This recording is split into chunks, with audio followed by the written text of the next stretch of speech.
अजित पवारांची जनसन्मान यात्रा यवतमाळच्या पुसदमध्ये। आई बाबा होण्याचे स्वप्न अजून पूर्ण झाले नाहीत का? आई बाबा होण्याचे तुमचे स्वप्न पूर्ण करा अपोलो फर्टिलिटीद्वारे। मोफत सल्ल्यांसाठी कॉल करा 9953959370। राज्य सरकारच्या योजना सर्वसामान्य जनतेपर्यंत पोहोचवण्यासाठी या यात्रेचे आयोजन करण्यात आले।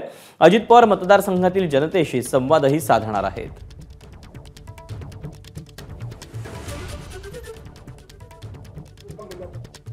पण या वर्षीचं जो बजेट आहे ते बजेट झालं तेव्हा आपण सर्वांनी बघितलं असेल की सन्माननीय आमचे नेते सन्माननीय अजितदादा यांनी भरपूर काही योजनेची घोषणा तिथे केलेली आहे आणि ती योजना आपण जनतांपर्यंत पोहोचवण्यासाठी तिथे मागच्या 1 महिन्यापासून आम्ही काम करत आहे आणि ती जेव्हा योजना सर्वांपर्यंत पोचली तर एक सन्मान म्हणून एक जनसन्मानांची यात्रा म्हणून सन्माननीय अजितदादा यांनी ही सुरुवात केलेली आहे। त्याचं एक विदर्भातलं पडाव म्हणून नागपूरनंतर आमच्या पुसदमध्ये इथे आज येत आहेत दादा। एबीपी माझा, उघडा डोळे बघा नीट।